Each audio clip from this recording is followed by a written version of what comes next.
The office smelled like stale coffee and cigarette smoke that had settled into the furniture over years.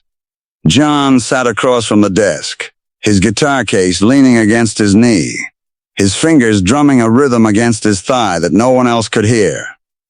Outside the window, Liverpool moved through another gray afternoon.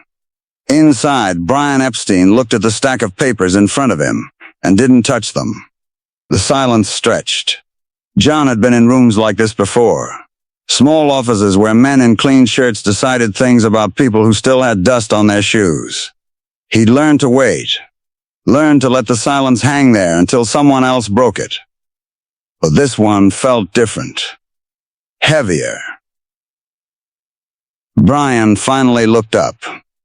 His eyes were tired in a way that made him look older than he was. He ran a hand through his hair and let out a breath that sounded like he'd been holding it for too long. "I've listened to your tape," he said. John nodded. Didn't say anything. "I've watched you perform. I've talked to people who've seen you. I've spent more time on this than I probably should have." Brian's voice was even, measured, the kind of careful tone people use when they're about to say something they know will hurt. "And I need to be honest with you." The rain started then. Soft at first, just a whisper against the window.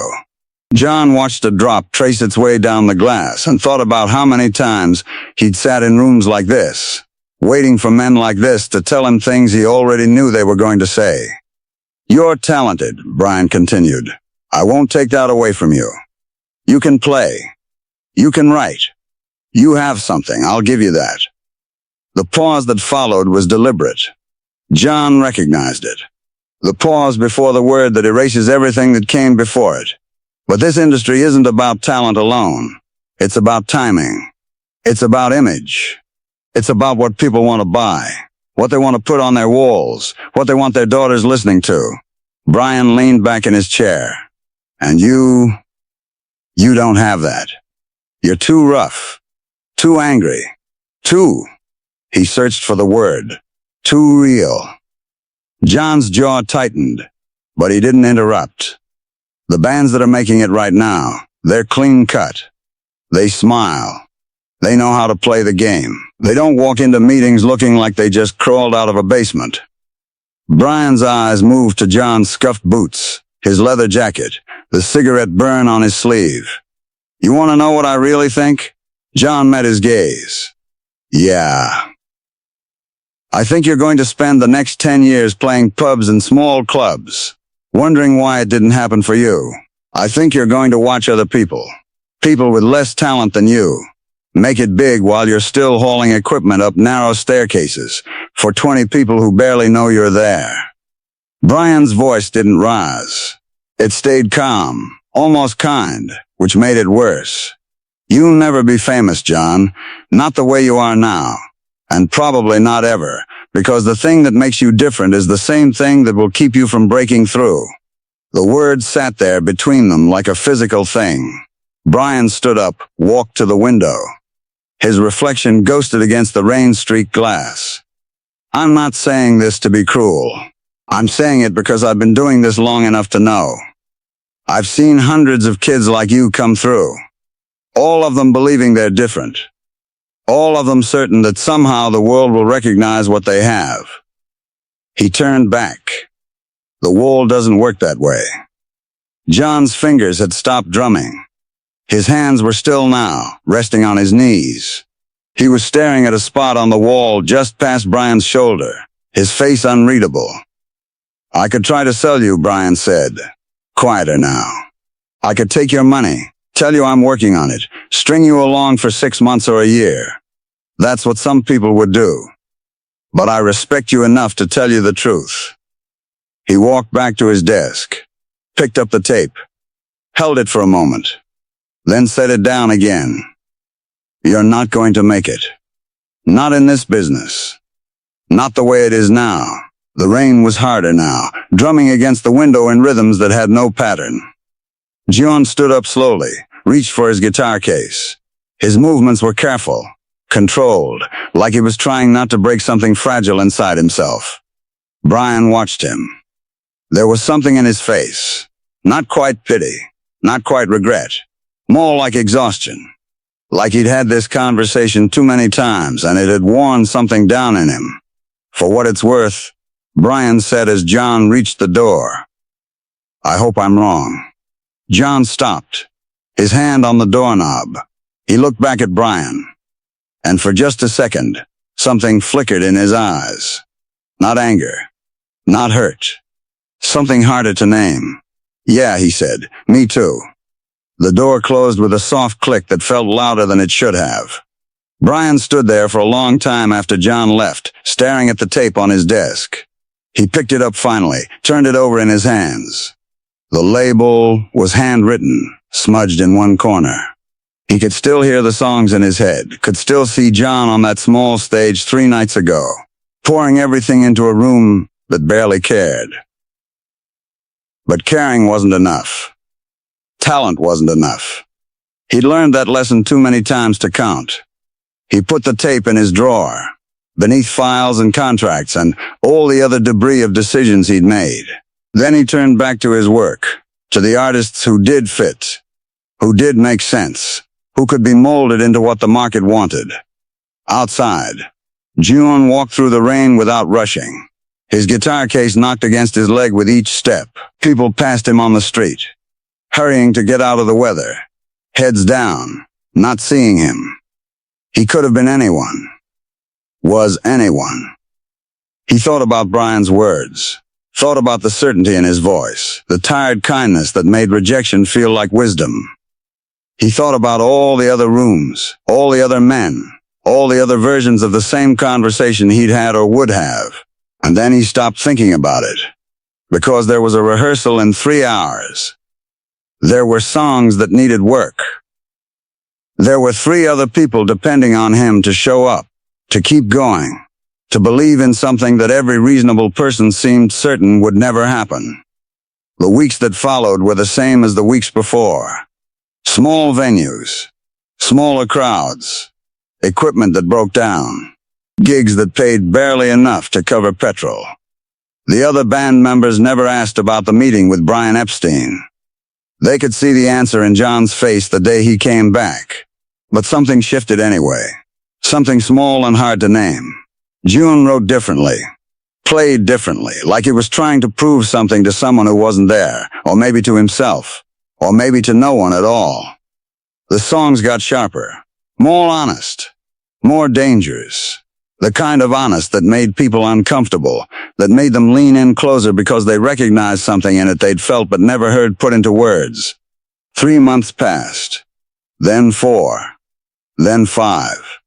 Brian Epstein sat in his office on a Tuesday afternoon, listening to a band he'd signed try to explain why their latest recording session had gone over budget. His mind was elsewhere. It had been for days. There was something happening in the city. Something he kept hearing about from people who'd usually have no reason to talk to each other.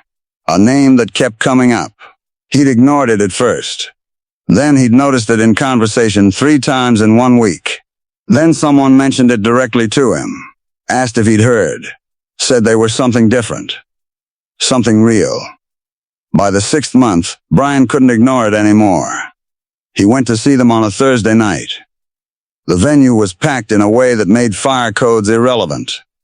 Bodies pressed against bodies, the air thick with sweat and smoke, and something electric he could feel from the back of the room. When John walked on stage, Brian felt something drop in his stomach. The band started playing, and the room erupted. Not polite applause, not casual interest. Something wild and genuine and completely beyond control. The music was raw, unpolished in the ways Brian had criticized. But there was something else there now. Something that had grown in those 6 months. A confidence, a certainty. A way of owning the stage that didn't come from trying to be what people wanted, but from being exactly what they were. John's voice cut through the noise. Rough, angry, real. All the things Brian had said would hold him back. And the crowd loved it. Needed it. Like they'd been waiting for someone to say what everyone had been too afraid to say. Brian stood there for 3 songs before he had to step outside. The air was cold against his face. His hands were shaking, and he didn't know why. He waited until the set was over, until the crowd spilled out into the street, still buzzing, still high on whatever they'd just witnessed. Then he went back in. John was packing up his guitar. His shirt was soaked through with sweat. His hair stuck to his forehead. He looked exhausted and alive in equal measure. One of the other band members said something that made him laugh, and the sound of it echoed off the empty walls. Brian walked toward the stage. Each step felt heavier than the last. John saw him before he got there. The laughter stopped. His expression didn't change exactly, but something shuddered behind his eyes. He straightened up, guitar case in hand, and waited. Brian opened his mouth, closed it. Every word he'd prepared on the walkover felt suddenly inadequate. That was, he started, then stopped. John didn't help him. Just stood there, waiting, the same way he'd waited in that office 6 months ago. "I was wrong," Brian finally said. The words felt like they cost him something. John's jaw worked. He looked away, then back. "Yeah, I need to." Brian stepped closer. "I'd like to talk. About representation. About what comes next. I think." He was fumbling now. Something he never did. His careful composure cracking. "I think we could do something remarkable. If you'd be willing to."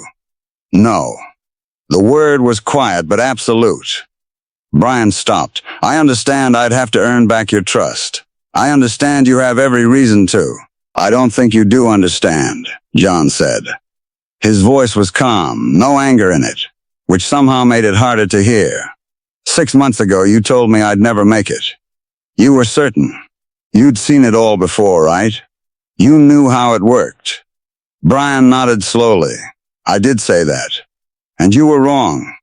Not a little wrong. Completely wrong." John set his guitar case down, leaned against the stage. "But here's the thing I've been thinking about since then. You weren't wrong because you're stupid or because you don't know the industry.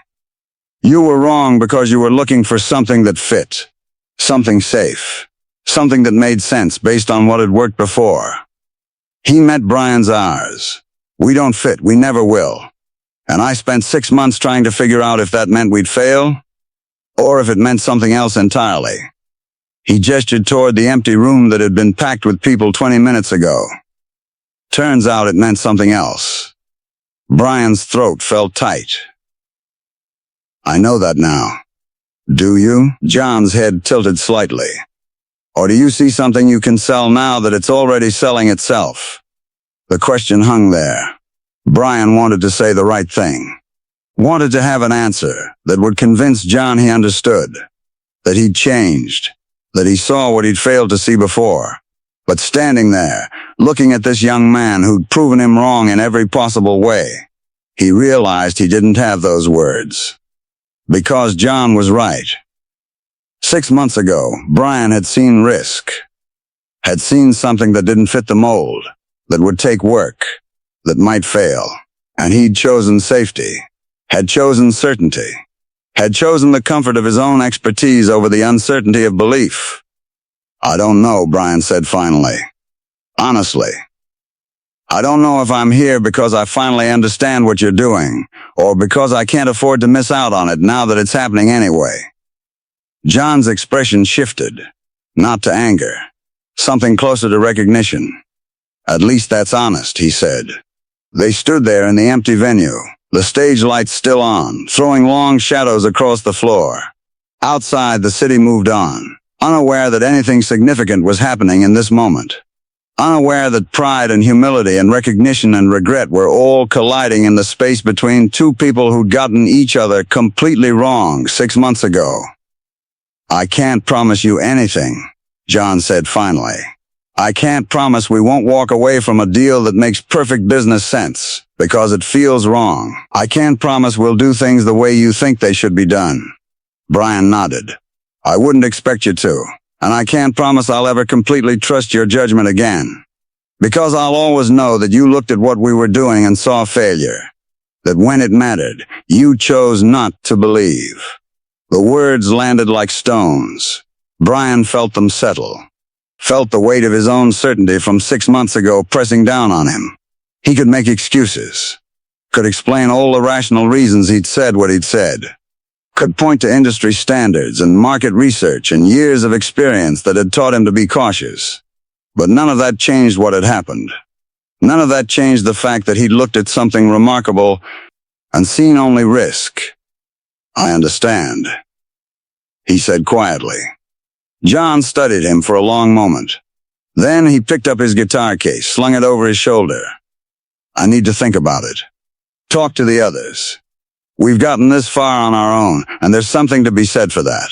Of course." But John paused at the door, the same door he'd walked through 6 months ago after being told he'd never make it. "If we do decide to work with you, it won't be because you're begging. It'll be because you proved you can see us for what we actually are, not for what you think we should be." Then he was gone. Brian stood alone in the empty venue. His reflection ghosted in the window, the echo of music still hanging in the air like smoke. He thought about the tape in his drawer. Thought about how many other tapes were in there. How many other artists he'd turned away with kind words and tired certainty. Thought about how many of them had proved him wrong, and he'd never known because he'd stopped paying attention after he'd made his decision. The walk back to his office felt longer than it should have. The city looked different somehow. Or maybe he was seeing it differently. Either way, something had changed. He pulled out the tape when he got back. Put it on the player, let those songs fill the empty office. They sounded different now. Or maybe he was hearing them differently. He couldn't tell anymore where his perception ended, and reality began. 2 weeks later, John called. Said the band had talked. Said they'd decided to take a chance. But, on their terms, Brian agreed to every condition without negotiating. Signed papers that gave him less control than any manager should accept. Committed to representation that would test every bit of expertise he thought he had. And he did it without certainty.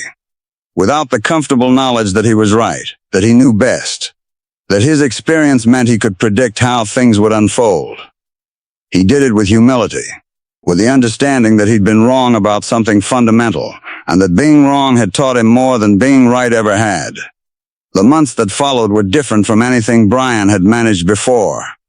There were arguments, tensions, moments when his instinct to control, to mold, to shape things into familiar patterns, crashed against John's absolute refusal to be shaped.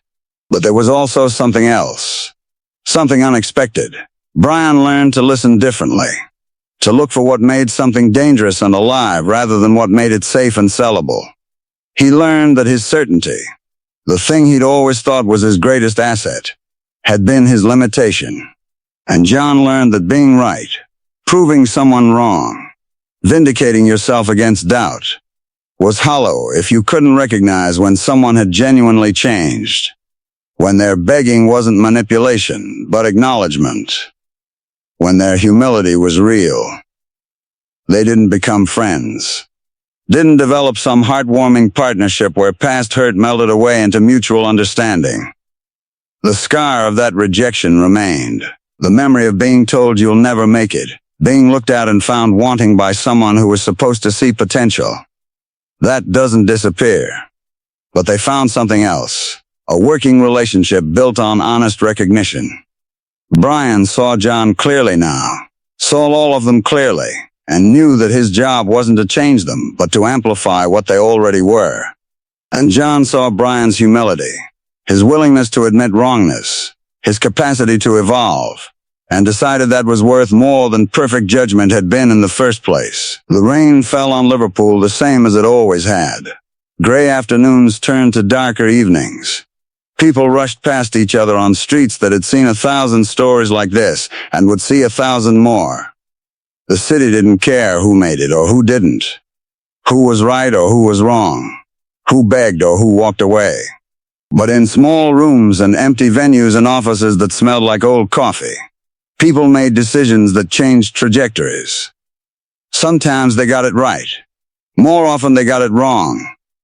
And occasionally, if they were lucky and humble enough, they got a chance to recognize their wrongness before it was too late. Brian kept that tape. Never threw it away. Even after everything else happened.